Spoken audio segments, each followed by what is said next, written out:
Et votre invité à présent, Mathieu Béliard, Lisiane Gervais, secrétaire nationale du CNPD-EN, proviseur de 2 lycées professionnels et générales en Gironde. C'est le syndicat national des personnels de direction de l'éducation nationale. Bonjour Lisiane Gervais. Oui, bonjour. Et merci d'être en direct avec nous ce matin. On a besoin d'y voir un peu plus clair parce qu'il y a beaucoup de questions sur le bac 2020 ce matin. Les élèves ont reçu leur première réponse Parcoursup hier sur leur choix d'orientation.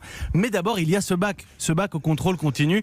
Et ça, c'est un des effets du confinement, de la crise du coronavirus.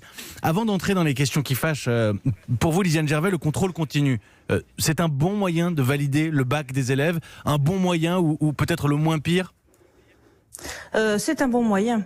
Le SNPD-EN a toujours été favorable à une grande part de contrôle continu dans l'examen du baccalauréat. Parce qu'effectivement, sinon c'est un examen qui est extrêmement lourd et dont toute l'année terminale est orientée vers la réussite à cet examen. Et non pas à la préparation à l'enseignement supérieur. Et c'est ce qui explique peut-être un taux d'échec extrêmement important ensuite, après le bac. Ensuite, il faut entrer dans le détail. Oui, pour nous, le contrôle continu, c'est une bonne chose. Mais quand on entre dans le détail maintenant, comment est-ce qu'on intègre ces notes du contrôle continu? Virginie Salmen nous l'expliquait dans le journal de 6h30. Déjà, il n'y a pas de décimale au bac. Donc si j'ai 9,1 de moyenne, j'ai 10, c'est ça? Ça, c'est l'administration qui va nous le dire, puisque pour le moment, nous n'avons encore aucun texte officiel. Le décret et l'arrêté qui vont fixer les conditions de cet examen, de ce nouvel examen pour la fin de semaine. Voilà, vont arriver. Et puis un décret, vous savez, ça plante les grands principes, mais pas tous les points de détail, comme celui que vous venez d'évoquer.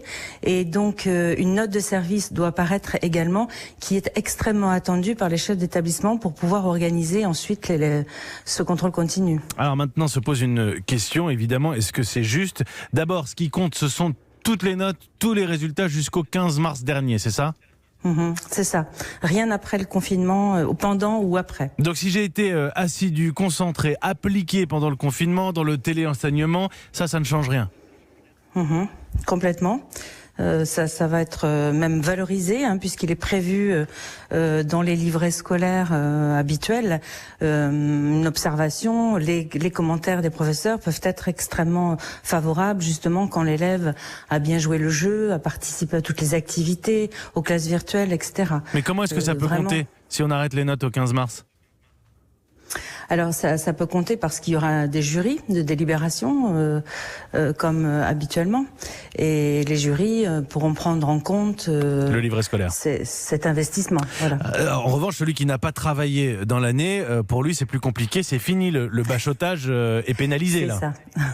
C'est ça. Vous voyez, le contrôle continu a du bon. C'est que ça peut permettre aux élèves d'être en travail continu, voilà, et en apprentissage continu, en progrès continu. Effectivement, on avait quand même pas mal d'élèves qui étaient là, surtout en fin d'année, une fois Parcoursup clôturé et les vœux pour l'an prochain, qui étaient là vraiment de façon épisodique et qui, parce qu'ils étaient intelligents, étaient capables de mettre un petit coup de collier en fin de parcours pour réussir l'examen du baccalauréat. Là, ça va être un petit peu plus compliqué.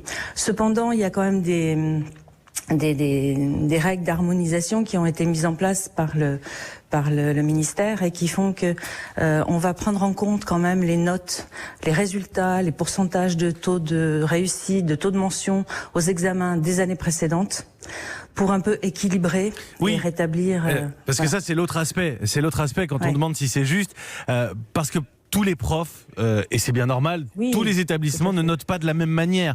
Aujourd'hui, je vais prendre un exemple. Il y a des établissements qui sont ou qui se veulent élitistes et qui notent sévèrement des élèves qui auraient, 11 en contrôle continu, mais qui auraient eu 15 au bac.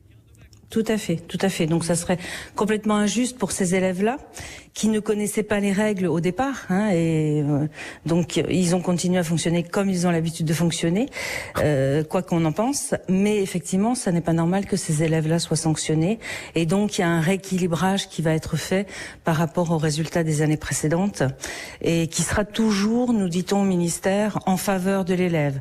On va jamais baisser un contrôle continu qui semblerait un peu trop fort, mais on va toujours harmoniser et augmenter celui qui serait un petit peu lésé. Mais c'est là qu'on voit que ça peut coincer au cas par cas, Lydiane Gervais, parce que je ne vais pas rentrer dans le détail, mais selon l'orientation que l'on a souhaitée après, les notes au baccalauréat peuvent compter, justement, les mentions peuvent compter, et on sent bien que sur ce bac-là, il y aura un peu de doigt mouillé.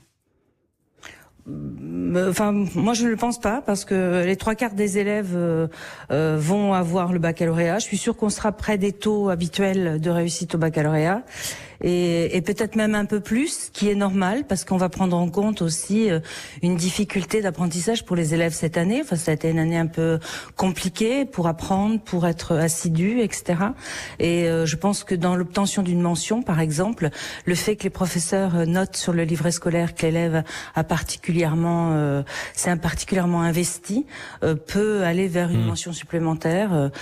Le doigt mouillé, je crois pas. Et puis je pense que dans quelques années, on ne demandera pas est-ce que tu as eu le bac en 2020, mais est-ce que tu as le bac, point, pour une formation, pour un emploi. Non mais bien sûr, on sait très bien l'avoir ou pas pour quelques années après. Moi je pense particulièrement aux orientations ou peut-être aux admissions dans certains concours d'élite. Simplement, on a des remontées d'établissements qui auraient monté les moyennes avant d'envoyer les notes.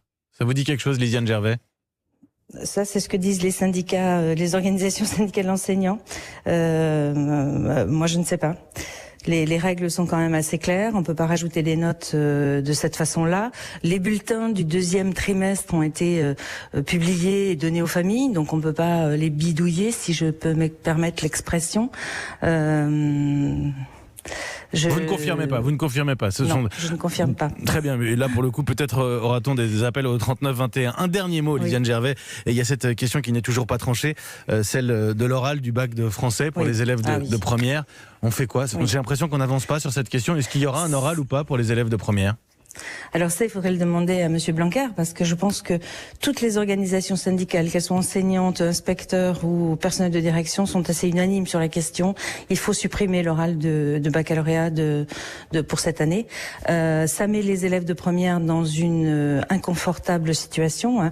Certains me disaient, les professeurs ont même arrêté de travailler parce que la pression, travailler sans savoir si on va passer ou pas. D'autres travaillent mais sont très inquiets. Donc il faut mettre fin, je crois, à cette angoisse des élèves. Et ça serait un peu injuste ait un examen alors que tous les autres sont en contrôle continu. D'autant que pour mettre en place cette orale, voilà, c'est sûr, on peut le faire. Ça va demander encore des adaptations. Oui, bien sûr, ça va demander d'autres adaptations. C'est quand même compliqué. Vous dites que c'est pas prioritaire. Ce que vous dites, c'est que l'oral de français n'est pas prioritaire. Tout à fait. Et le ministre a dit hier au Sénat qu'il rendrait sa décision la semaine prochaine. Elle est extrêmement attendue et dans le sens d'une suppression, c'est clair. Merci beaucoup, Lydiane Gervais, secrétaire nationale du syndicat national des personnels de direction de l'éducation nationale, proviseur vous-même de 2 lycées en Gironde. Merci Lydiane Gervais d'avoir pris quelques minutes pour les auditeurs, auditrices d'Europe 1. Allez, à 6h51. 6h51, je tente surtout des parents d'élèves. Mais on ne sait jamais, vous êtes en première ou en terminale, appelez-nous au 39-21 et vous serez en direct sur Europe 1.